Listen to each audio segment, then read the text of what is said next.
చెవి, ముక్కు, గొంతు ఎలాంటి సమస్యలకైనా మీకు ఖచ్చితమైన పరిష్కారం లభించే ఏకైక hospital Asian ENT care centre. సంప్రదించండి Asian ENT care centre, Begumpet, Hyderabad. Bharat Rashtra Samithi అగ్రనాయకత్వంలో భాగస్వామి, తెలంగాణ జాగృతి వ్యవస్థాపకురాలు ఎమ్మెల్సీ కల్వకుంట్ల కవిత గడిచినటువంటి 9 నెలల కాలంలో రాజకీయంగా కొంత స్తబ్దంగా ఉండడము, క్రియాశూన్యంగా ఉండడము జరిగింది. ఇప్పుడు మళ్ళీ మరోసారి తనదైనటువంటి చొరవతోటి, ఉత్సాహంతో పాలిటిక్స్లో చురుకైనటువంటి పాత్ర పోషించేందుకు ఆమె సిద్ధమవుతున్నట్లుగా సన్నిహితులు చెబుతున్నారు. తాజాగా జరుగుతున్నటువంటి సంఘటనలు, ఆమె స్పందిస్తున్నటువంటి తీరు, ప్రజల్లోకి వెళ్లేందుకు ఉద్యుక్తమవుతున్నటువంటి విధానము, ఇవన్నీ మీడియాలోనే కాకుండా బీఆర్ఎస్ వర్గాల్లో కూడా చర్చనీయమవుతున్నాయి. ముఖ్యంగా మార్చి 15న ఆమె ఈడీ కేసుల్లోని, సిబిఐ కేసుల్లోని, ఢిల్లీకి సంబంధించినటువంటి లిక్కర్ స్కామ్లో అరెస్ట్ అయిన తర్వాత ఆగస్టు 27 వరకు, అంటే దాదాపు 5.5 నెలల పాటు తిహార్ జైల్లో గడపాల్సి రావడము, దాంతో కొంత నైతికంగానూ ఇబ్బంది పడింది బీఆర్ఎస్ పార్టీ. అందులోని ఆమె ఒక మహిళగా సైతము కొంత ఇబ్బందులు ఎదుర్కొంది, కుటుంబ పరంగానే ఇతరత్రాని. దాంతో ఒకసారిగా బీఆర్ఎస్కి సంబంధించినటువంటి విమర్శల్లో, బీఆర్ఎస్ మీద ఇతర పార్టీలు చేసేటటువంటి విమర్శల్లో కవిత ప్రధానమైనటువంటి ఒక సాకుగా, ఉపకరణంగా ఉపయోగపడిందనే చెప్పాలి. తర్వాత తెలంగాణ జాగృతి అంటేనే కవిత గుర్తుకొస్తుంది. తెలంగాణలో జరిగేటటువంటి బతుకమ్మకి ఒక కల్చరల్ అంబాసిడర్గా ఆమె ఉద్యమ కాలం నుంచి ఇటీవల కాలం వరకు చాలా ముఖ్యమైనటువంటి పాత్ర పోషించారు. బతుకమ్మ అంటే ఎక్కడ చూసినా ఆమె యొక్క చిత్రపటాలు కానీ, లేదంటే ఆమె పాల్గొనేటటువంటి వేడుకలు కానీ ఇవన్నీ జరుగుతూ వచ్చాయి. కానీ ఇటీవల జరిగినటువంటి బతుకమ్మ వేడుకల్లో కూడా పెద్దగా ఈమె కనిపించలేదు కవిత. దానికి ప్రధాన కారణము లిక్కర్ స్కామ్, అంటే ఢిల్లీ లిక్కర్ స్కామ్లో ఎదుర్కొన్నటువంటి ఇబ్బందులు, తర్వాత మానసికంగా కొంత దెబ్బతిని ఉండడము, ఇవన్నిటి కారణాల దృష్ట్యానే ఆమె చురుకైనటువంటి పాత్ర పోషించలేకపోయారంటూ బీఆర్ఎస్ భావించింది. తాజాగా చూస్తే పూర్తిగా రాజకీయాలకు దూరంగా ఉంటారా అని కొంతకాలం చర్చ అయితే నడిచింది. కానీ ఇప్పుడు 3-4 సంఘటనలు మనం బేరేజ్ వేసుకొని చూస్తే మళ్ళీ ఆమె చైతన్యవంతమైనటువంటి పాత్రను పోషించడానికి సిద్ధమవుతున్నట్లుగానే అర్థం చేసుకోవచ్చు. బీసీ డెడికేటెడ్ కమిషన్కి, బీసీ గణనకు సంబంధించి, కులగణనకు సంబంధించి చర్యలు తీసుకోవాలంటూ తన నివేదికను అందజేయడము, తాజాగా చూస్తే కనుక కోరుట్ల నియోజకవర్గంలోని కీలకమైనటువంటి నాయకులతోటి తన స్వగృహంలోనే సమావేశం పెట్టడము, స్థానిక ఎన్నికలకు సిద్ధం కావాలంటూ బీఆర్ఎస్ శ్రేణులకు పిలుపునివ్వడము, తర్వాత ముఖ్యంగా చేనేత వర్గాలకి సంబంధించి ఒక ఇష్యూని, అటు కేంద్ర ప్రభుత్వాన్ని ఇటు రాష్ట్ర ప్రభుత్వాన్ని ఇరుకును పెట్టేటటువంటి ఒక ఇష్యూని ఒక ప్రధానమైనటువంటి టూల్గా తీసుకుంటూ ఆమె ప్రకటన చేయడము, జిఎస్టీని కేంద్రం, అంటే బ్రిటిష్ వాళ్ళ కాలంలోనే చేనేత పైన పన్ను లేదు, కానీ జిఎస్టీని చేనేత పైన విధిస్తూ కేంద్ర ప్రభుత్వం నరేంద్ర మోడీ తప్పు చేశారంటూ ఆమె ఎత్తి చూపడము, రాహుల్ గాంధీ తెలంగాణ ఎన్నికల సందర్భంగా జిఎస్టీని చేనేతపై తీసేస్తామంటూ హామీ ఇచ్చారు. సంవత్సరం అయింది, ఇంతవరకు జిఎస్టీని కేంద్ర ప్రభుత్వానికి, అంటే జిఎస్టీని కట్టాల్సినటువంటి బాధ్యత రాష్ట్ర ప్రభుత్వమే తీసుకోవాలి చేనేతకు సంబంధించి, దాన్ని ఎప్పుడు అమలు చేస్తారంటూ రాష్ట్ర ప్రభుత్వాన్ని ప్రశ్నించడము, ఇవన్నీ చేశారు. తర్వాత ఇక రంగంలో పూర్తి స్థాయిలోనే ఆమె వెళ్ళబోతున్నట్లుగా సంకేతాలు కూడా ఇచ్చారు. ఈయన అంటే కేసీఆర్ మొక్క, ఆయన్ని ఎదగనివ్వను అంటూ రేవంత్ రెడ్డి కావచ్చు, కాంగ్రెస్ నాయకులు కావచ్చు చేసినటువంటి విమర్శలకి ధీటుగా బదులిస్తూ కేసీఆర్ మొక్క కాదు వేగు చుక్క తెలంగాణకి అంటూ తీవ్ర స్థాయిలోనే ప్రతిస్పందించడం, గతంలో తాను ఎంత యాక్టివ్ రోల్ పోషించారో పాలిటిక్స్లో దానికి మళ్ళీ సై అవుతున్నట్లుగా, సై అంటున్నట్లుగానే ఈ సంకేతాలని పంపించారు. దీనికి పెద్ద ఎత్తున బీఆర్ఎస్లో బ్యాక్గ్రౌండ్లో వర్క్ జరిగింది, వ్యూహాత్మకంగానే ముందుకు వెళుతున్నారు అని తెలుస్తుంది. కేసీఆర్ అయితే దాదాపు పొలిటికల్ విమర్శలకు కానీ, రాజకీయంగా బహిరంగంగా బయటకు రావడానికి కానీ పెద్దగా ఇష్టపడటం లేదు. వీళ్ళు ఇప్పుడు చూస్తే కనుక కేటీఆర్, హరీష్ రావు అన్ని ఇష్యూల్ని ఓన్ చేసుకుంటూ ఉద్యమ స్థాయిలో ఆందోళనలు చేస్తున్నారు, పిలుపునిస్తున్నారు. ఇప్పుడు మళ్ళీ కవిత కూడా వీరికి తోడవుతారు. ఇంకా అంటే కొత్త సంవత్సరం నుంచి చాలా చురుకైనటువంటి విధంగా, అంటే ఏడాది కాలం పూర్తిగా వస్తుంది కనుక కొత్త ప్రభుత్వం వచ్చి, కాంగ్రెస్ ప్రభుత్వం ఇక దాడి చేసేందుకు రంగం సిద్ధమైంది. కవిత మీద ఉన్నటువంటి విమర్శలకి, కవిత లిక్కర్ సిండికేట్కి సంబంధించి విమర్శలకు కూడా కొంచెం కాలయాపన జరిగింది కనుక ప్రజల యొక్క మదిలోంచి, అంటే ప్రజల యొక్క మనసుల్లోంచి ఆ ఇష్యూ పక్కకు వెళ్ళిపోతుంది కనుక ఈమె చురుగ్గా ప్రజల్లోకి వెళ్ళాలి, ప్రభుత్వ వ్యతిరేకత పైన ప్రజల్లో కలిసి పనిచేయాలి అనే నిర్ణయం తీసుకున్నట్లుగా తెలుస్తోంది. బీఆర్ఎస్ వ్యూహాత్మకంగానే కవిత మళ్ళీ యాక్టివ్గా ప్రజల్లో కలిసేందుకు, ఉద్యమాల్లో పాల్గొనేందుకు గ్రీన్ సిగ్నల్ ఇచ్చినట్లుగా తెలుస్తోంది.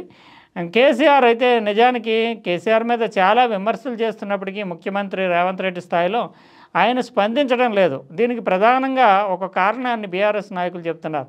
కేసీఆర్ తోటి చాలా సన్నిహితులు సమావేశమైనటువంటి సందర్భాల్లో ఒకే మాట ఆయన చెప్తున్నట్లుగా, రేవంత్ రెడ్డి ముఖ్యమంత్రి అయితే అయ్యి ఉండొచ్చు, కానీ ఆయన చేసేటటువంటి ప్రతి విమర్శకి, ఆరోపణకి బదులు ఇచ్చేంత స్థాయి, అంటే ఒక స్టేచర్ పరంగా తాను ఆ స్థాయికి వెళ్ళి చెప్పాల్సినటువంటి అవసరం లేదంటూ కేసీఆర్ అభిప్రాయపడుతున్నట్లుగా బీఆర్ఎస్ శ్రేణులు చెప్తున్నాయి. అందువల్లే కేసీఆర్ని టార్గెట్ చేస్తూ రంగంలోకి దింపాలి, పొలిటికల్ విమర్శలతోటి వేడి రగిలించాలి, తాను ధీటైనటువంటి నాయకుడిగా రేవంత్ రెడ్డి నిలదొక్కుకోవాలని ప్రయత్నం చేస్తున్నప్పటికీ కేసీఆర్ ప్రతిస్పందించకపోవడము, కేటీఆర్ హరీష్ రావులకి ఆ బాధ్యత అప్పగించడము, కేసీఆర్ తనను తాను తెలంగాణకు సంబంధించి ఇంకా రేవంత్ రెడ్డి కంటే కూడా ముఖ్యమైనటువంటి నాయకుడిగానే చూసుకోవడము, భావించడము. దీనివల్ల కేసీఆర్ ఇప్పటికిప్పుడు ప్రజల్లోకి వచ్చి కాంగ్రెస్ ప్రభుత్వం మీద, రేవంత్ రెడ్డి మీద విమర్శలు చేయరు.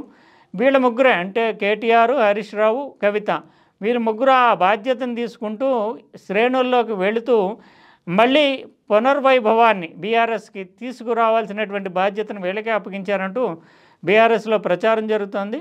దీనికి కూడా ప్రధానంగా ఒక కారణం కనిపిస్తోంది.